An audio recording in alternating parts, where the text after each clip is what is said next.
बहुत समय पहले एक विशाल साम्राज्य में राजा वीरेंद्र का शासन था। वीरेंद्र अत्याचारी और क्रूर था। उसका खौफ राज्य के हर कोने में था। वो न केवल युद्ध में निपुण था, बल्कि अपनी क्रूरता के लिए भी जाना जाता था। उसकी महत्वाकांक्षाएं कभी खत्म नहीं होती थी। वो हर छोटे बड़े राज्य पर आक्रमण करता, वहां की संपत्ति लूटता और राज परिवार की रानियों को अपने महल में कैद कर लेता। उनकी मर्जी का कोई महत्व नहीं था। वो केवल अपनी इच्छाओं को पूरा करने के लिए उन पर अधिकार जमाता था। एक दिन राजा वीरेंद्र शिकार के लिए जंगल की ओर निकला। उसकी सेना दूर से उसे सुरक्षा प्रदान कर रही थी और राजा अपने घोड़े पर सवार होकर जंगल में गहरे तक चला गया। जंगल के मध्य में एक झील के किनारे उसे एक सुंदर युवती दिखाई दी। वो निश्चल युवती खड़ी होकर जल में अपना प्रतिबिंब देख रही थी। उसकी सुंदरता ऐसी थी कि मानो प्रकृति ने उसे विशेषकर राजा वीरेंद्र को आकर्षित करने के लिए ही बनाया हो। राजा उसके पास पहुंचा और उसकी सुंदरता को देखते हुए हठपूर्वक बोला, हे सुंदरी, तुम इस निर्जन जंगल में क्या कर रही हो? तुम्हें देखकर प्रतीत होता है कि तुम किसी राजघराने से हो। कौन हो तुम और इस जंगल में अकेली क्या कर रही हो? वो युवती बिना डरे उसकी ओर देखती रही। उसकी आंखों में ना तो भय था और ना ही झिझक। उसने ठंडे स्वर में कहा, मेरा नाम चंद्रिका है। मैं यहां अपने मन की शांति के लिए आई हूं। राजा वीरेंद्र आपकी क्रूरता और अत्याचारों के बारे में बहुत सुना है। क्या आप वही हैं जिनके बारे में कहा जाता है कि उनकी इच्छाओं के लिए कुछ भी अधर्म नहीं? राजा, जिससे कोई कभी इस प्रकार से प्रश्न पूछने का साहस नहीं करता था, चंद्रिका की बात सुनकर चौंक गया। उसने हंसते हुए कहा, तुम मुझे अच्छी तरह जानती हो, फिर भी मुझसे प्रश्न पूछ रही हो? हाँ, मैं वही हूं। मैं अपनी इच्छाओं के लिए किसी भी हद तक जा सकता हूं और आज तुम्हें देखकर मेरी एक नई इच्छा जाग उठी है। चलो मेरे साथ महल में। मैं तुम्हें अपनी कैद में रखूंगा और तुम मेरी इच्छा को पूरा करोगी। चंद्रिका ने उसकी बात को गंभीरता से सुना और हल्के से मुस्कुराई। उसने कहा, राजन, आप जैसे योद्धा को क्या सच में लगता है कि किसी को भी बलपूर्वक कैद करके अपने अधिकार में लिया जा सकता है? क्या आपने कभी किसी स्त्री के प्रेम को जीतने की कोशिश की है या सिर्फ उनके शरीर पर अधिकार जमाने में ही आनंद पाया है? राजा, जो अपनी ताकत और सत्ता का दंभ भरता था, चंद्रिका की इस बात से थोड़ी असहजता महसूस करने लगा। उसकी बातों में गहराई और दृढ़ता थी जो राजा को सोचने पर विवश कर रही थी। राजा ने तीखे स्वर में कहा, मैं राजा हूं, मेरी मर्जी ही सब कुछ है। मुझे किसी के प्रेम या स्वीकृति की आवश्यकता नहीं। मेरी शक्ति ही मेरा अधिकार है और इस शक्ति से मैं हर चीज को पा सकता हूं। चंद्रिका उसकी बात सुनकर शांत स्वर में बोली, राजन, शक्ति से शरीर को बांधा जा सकता है, परंतु आत्मा को नहीं। आपका अहंकार आपको भ्रमित कर रहा है। आप अगर मुझे अपने साथ ले जाना चाहते हैं तो ले जाइए, पर याद रखिए, जो चीजें बल से प्राप्त की जाती हैं वे केवल क्षणिक होती हैं। स्थायी रूप से किसी का प्रेम या साथ पाने के लिए बल्कि प्रेम की आवश्यकता होती है। राजा को चंद्रिका की बातें समझ नहीं आ रही थी। उसने कभी किसी से इस तरह बात नहीं की थी। यह उसकी समझ के बाहर था कि कोई उसके सामने इतनी हिम्मत से कैसे बोल सकता है। राजा ने क्रोध में आकर कहा, तुम मुझे ज्ञान मत दो चंद्रिका। मैं जो चाहता हूं वो ले सकता हूं और मैं तुम्हें अपने महल में ले जाऊंगा, चाहे तुम्हें पसंद आए या ना आए। चंद्रिका ने उसे एक बार फिर देखा। उसकी आंखों में एक अजीब सा संतुलन था। वो बोली, तो राजन, आपको जो उचित लगे वो करिए, परंतु याद रहे, इस बल और अधिकार की सजा आपको ही मिलेगी। आप जितने भी बड़े योद्धा क्यों ना हो, अंततः हर अत्याचारी का अंत होता है। चाहे वो बाहर से शक्तिशाली हो, पर उसके भीतर की आत्मा टूट जाती है। राजा वीरेंद्र उसकी बातें सुनकर थोड़ा विचलित हो गया, लेकिन अपनी इच्छाओं के आगे वो विवश था। उसने आदेश दिया कि चंद्रिका को उसके महल में ले जाया जाए। चंद्रिका उसकी बात मान गई, लेकिन उसकी बातों का प्रभाव राजा पर गहराई से छा चुका था। उसके मन में एक द्वंद्व शुरू हो चुका था कि क्या वास्तव में उसकी शक्ति ही सब कुछ है या फिर चंद्रिका के प्रेम का सबक उसे कोई नई राह दिखाने वाला है। राजा वीरेंद्र चंद्रिका को अपने महल में लेकर आया, लेकिन उसे इस बात का बिल्कुल अंदाजा नहीं था कि चंद्रिका की असलियत कुछ और थी। चंद्रिका एक साधारण युवती नहीं थी। वो पड़ोसी राज्य के राजा चंद्रसेन की सबसे खूबसूरत वेश्या थी, जिसे चंद्रसेन ने एक खास योजना के तहत भेजा था। चंद्रसेन की पत्नी रानी माधवी राजा वीरेंद्र की कैद में थी और उसे छुड़ाने के लिए चंद्रसेन ने यह षड्यंत्र रचा था। चंद्रिका को इस काम के लिए चुना गया था क्योंकि वो न केवल सुंदर थी बल्कि उसकी चतुराई और चालाकी का भी कोई मुकाबला नहीं था। जब चंद्रिका को राजा वीरेंद्र के महल में लाया गया तो वो अपने स्वभाव के अनुरूप शांत और आत्मविश्वास से भरी हुई थी। महल में कदम रखते ही उसने वहां की भव्यता और वीरेंद्र के वैभव को देखा। उसे मालूम था कि वीरेंद्र की ताकत और उसका अहंकार ही उसकी सबसे बड़ी कमजोरी है और वो इस कमजोरी का फायदा उठाकर अपनी योजना को अंजाम देना चाहती थी। राजा वीरेंद्र, जो अपनी विजय की खुमारी में चूर था, चंद्रिका की सुंदरता पर मुग्ध था। उसने सोचा कि वो चंद्रिका को अपनी इच्छाओं के मुताबिक कैद में रखेगा और उसकी सुंदरता का भरपूर आनंद लेगा। लेकिन चंद्रिका इस स्थिति के लिए पहले से ही तैयार थी। उसके चेहरे पर कोई डर या संकोच नहीं था, जिससे वीरेंद्र थोड़ी देर के लिए चकित रह गया। चंद्रिका ने सहजता से राजा वीरेंद्र के सामने सिर झुकाया और बोली, राजन, आप जैसे पराक्रमी और शक्तिशाली राजा की कैद में होना मेरे लिए किसी सम्मान से कम नहीं। मैं यहां आपकी सेवा में अपना तन मन अर्पित करने के लिए तैयार हूं। वीरेंद्र उसकी बातों से खुश हुआ। उसे लगा कि चंद्रिका उसके नियंत्रण में है, लेकिन उसे यह नहीं पता था कि चंद्रिका के मन में पहले से ही कुछ और चल रहा था। चंद्रिका का एक ही उद्देश्य था, राजा वीरेंद्र की कमजोरी को समझना और इस पर काम करना, ताकि उसे राजा चंद्रसेन की पत्नी रानी माधवी को छुड़ाने का मौका मिल सके। चंद्रिका धीरे धीरे वीरेंद्र के महल में अपनी जगह बनाने लगी। वो कभी भी वीरेंद्र के किसी आदेश को नहीं टालती, ना ही उसके खिलाफ कुछ कहती। उसका आत्मविश्वास और सुंदरता राजा वीरेंद्र को और भी आकर्षित करने लगा। वो ये भूलने लगा कि चंद्रिका एक साधारण वेश्या है। उसके लिए अब वो एक खास शख्स बन गई थी। महल के अंदर चंद्रिका ने अपनी चतुराई भरे तरीके से वीरेंद्र के गुप्त स्थानों की जानकारी इकट्ठा करनी शुरू की, खासकर वो जगह जहां रानी माधवी को बंदी बनाकर रखा गया था। हर दिन वो वीरेंद्र के साथ समय बिताती और धीरे धीरे उसकी बातों से महल के रहस्यों को जानने का प्रयास करती। वीरेंद्र को यह महसूस नहीं हुआ कि उसकी सबसे बड़ी ताकत, उसकी इच्छाएं और उसकी आत्ममुग्धता ही उसकी सबसे बड़ी कमजोरी बनती जा रही थी। एक रात जब वीरेंद्र ने चंद्रिका को महल के गुप्त तहखाने की सुरक्षा व्यवस्था के बारे में बताया, तो उसने अपनी चाल को और पुख्ता कर लिया। उसकी योजना पूरी तरह से तैयार हो चुकी थी। वो वीरेंद्र के विश्वास को जीतने में पूरी तरह से सफल हो गई थी और अब उसे सही समय का इंतजार था। चंद्रिका ने वीरेंद्र से मीठे मीठे वचनों के सहारे ये सुनिश्चित किया कि वो उसके प्रति अपनी निष्ठा दिखाए और उसे अपने विश्वास में रखे। वीरेंद्र को यह लगने लगा कि शायद चंद्रिका उससे सच में प्रेम करने लगी है और वो अपने अहंकार में ये नहीं समझ सका कि वो एक गहरी साजिश का हिस्सा है। फिर एक दिन चंद्रिका ने वीरेंद्र से अकेले में बात करने की अनुमति मांगी। उसने बड़ी चालाकी से वीरेंद्र से कहा, राजन, आपके सामर्थ्य और पराक्रम ने मुझ पर गहरा असर डाला है। मैं चाहती हूं कि आप मुझ पर पूरा विश्वास करें। यदि आप मुझे अपना सबसे बड़ा रहस्य बताएं तो मैं जीवन भर आपकी सेवा में अपना सब कुछ अर्पित करने के लिए तैयार हूं। वीरेंद्र, जो पहले ही उसकी बातों में आ चुका था, चंद्रिका को अपना सच्चा साथी मानने लगा। उसने अपने सबसे बड़े राजों में से एक को उससे साझा कर दिया, रानी माधवी का स्थान और उसकी सुरक्षा। चंद्रिका ने यह बात सुनते ही भीतर से राहत महसूस की। उसे पता था कि इसकी योजना सफल हो गई है और अब उसे बस इसे अंजाम देना है। अगले ही दिन चंद्रिका ने एक गुप्त संदेश भेजा, जिससे चंद्रसेन के सैनिक वीरेंद्र के महल के पास आकर तैयार हो गए। वीरेंद्र को इस बात का अंदाजा भी नहीं था कि वो जिस स्त्री को अपने प्रेम में बांधने की कोशिश कर रहा है, वही उसकी सबसे बड़ी दुश्मन है। आखिरकार एक रात जब वीरेंद्र गहरी नींद में सो रहा था, चंद्रिका ने महल में बंदी गृह का दरवाजा खोल दिया और रानी माधवी को रिहा कर दिया। रानी माधवी चुपके से महल के गुप्त रास्ते से निकल गई, जहां चंद्रसेन के सैनिक उनका इंतजार कर रहे थे। राजा वीरेंद्र को इस बात की जानकारी एक सैनिक ने आकर दी कि बंदी गृह का दरवाजा खुला पड़ा है और कुछ अनहोनी हो गई है।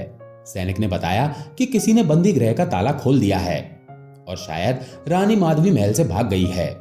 यह सुनकर राजा वीरेंद्र बुरी तरह चौंक गया और उसने तुरंत बंदी गृह का रुख किया और वहां जाकर देखा, लेकिन वहां पर रानी माधवी नहीं थी। उसके मन में हलचल मच गई। उसने समझा कि उसके साथ विश्वासघात हुआ है। राजा ने गुस्से में महल के सभी पहरेदारों और सेवकों को बुलाया और उन्हें कठोरता से डांटते हुए कहा, मेरे महल से रानी माधवी कैसे भाग गई? तुम सबने मेरे साथ विश्वासघात किया है। इसी बीच वीरेंद्र को धीरे धीरे समझ आने लगा कि शायद चंद्रिका, जो उसके इतने करीब आ गई थी, उसी ने इस षड्यंत्र में साथ दिया है। उसकी आंखों में एक गुस्सा और निराशा की झलक दिखाई दी, लेकिन उसके मन में यह सवाल भी उठने लगा कि वो इतना अंधा कैसे हो गया कि उसने चंद्रिका पर भरोसा कर लिया। राजा वीरेंद्र का गुस्सा अब चरम पर था। उसने तुरंत अपने सबसे कुशल सैनिकों को इकट्ठा किया और चंद्रिका व रानी माधवी को ढूंढने के लिए निकल पड़ा। कई घंटे बीत गए। जंगलों की छानबीन और रास्तों की खोजबीन होती रही।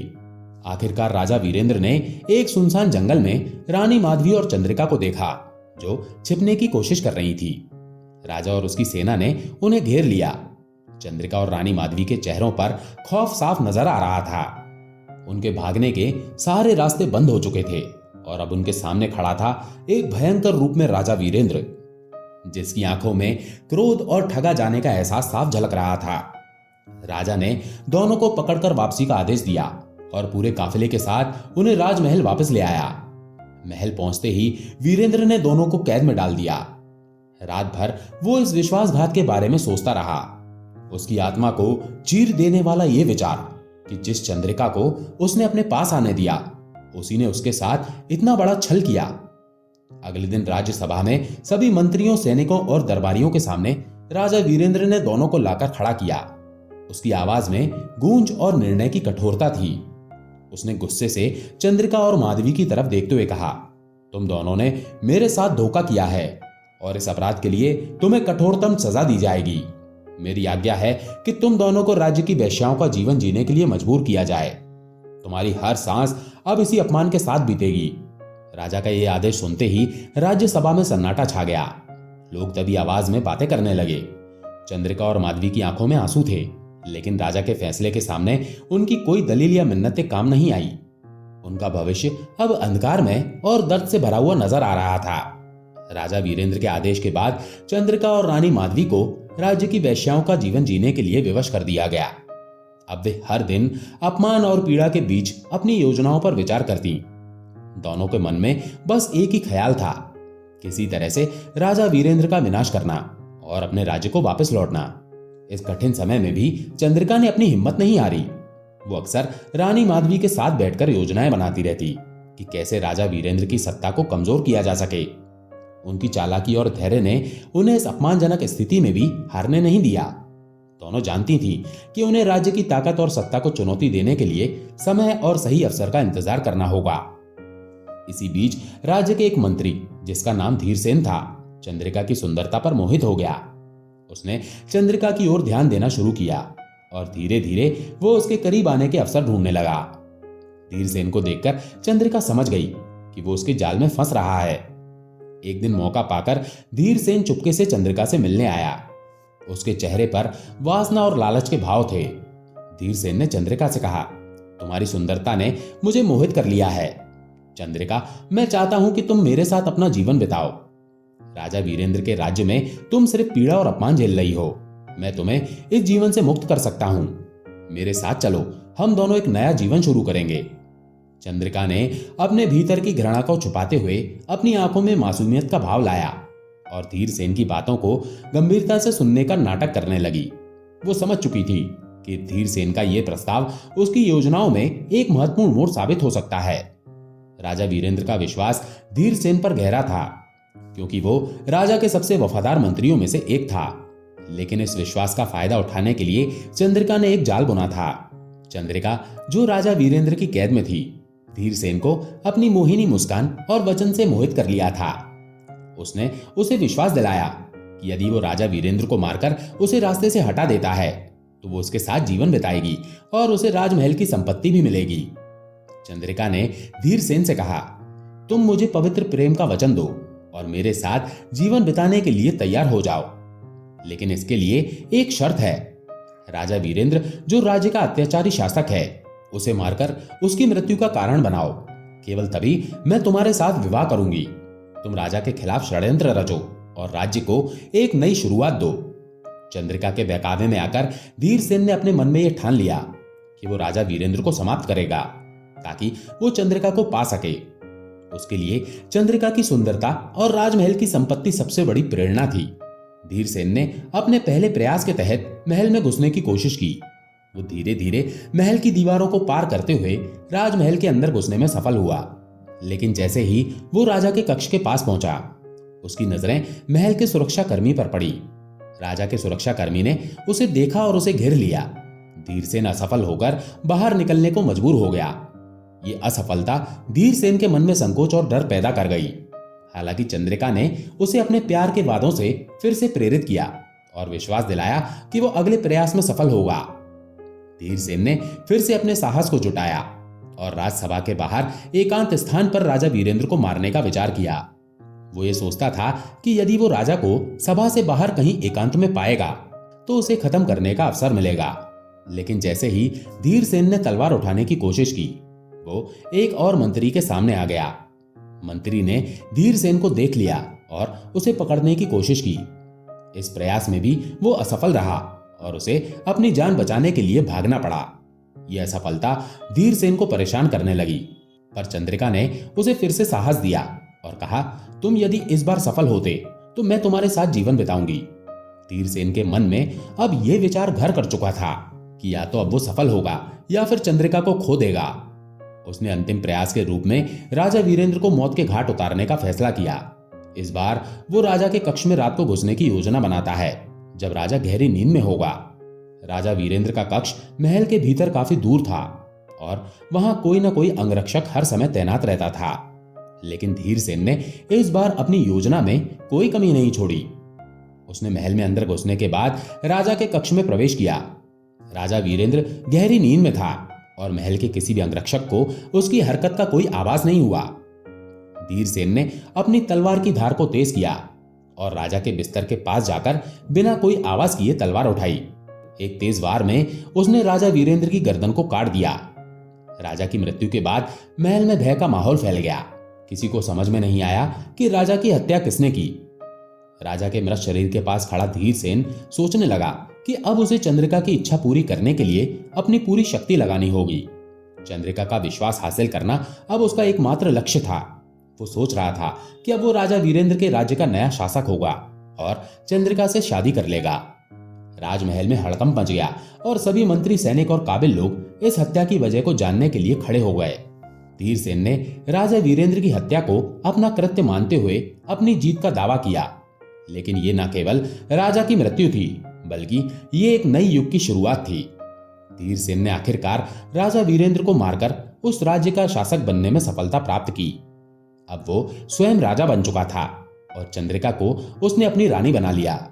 चंद्रिका की योजना पूरी हो चुकी थी और अब वो इस राजमहल की रानी बन चुकी थी। अब उसकी इच्छाओं की पूर्ति हो चुकी थी।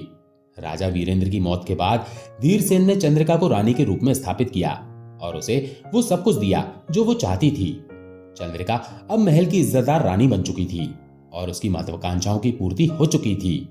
इसके अलावा धीरसेन ने रानी माधवी को उसके राज्य में वापस भेज दिया ताकि वो किसी प्रकार से चंद्रिका की चालों से बच सके और अपने राज्य की शक्ति को फिर से समेट सके। ये बदलाव राजमहल में एक नई बहार लाया। चंद्रिका ने राजा वीरेंद्र के खिलाफ अपने षड्यंत्र को सफल कर दिखाया था।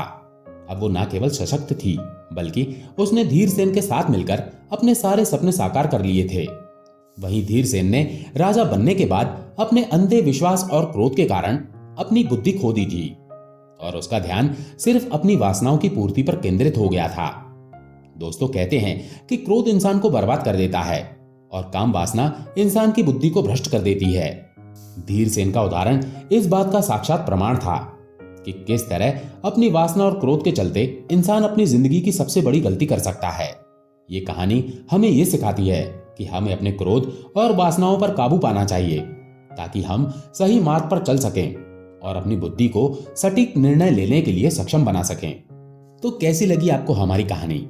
अगर आपको कहानी अच्छी लगी तो वीडियो को लाइक और चैनल को सब्सक्राइब जरूर कर लेना और कमेंट में राधे राधे जरूर लिखना। राधे राधे।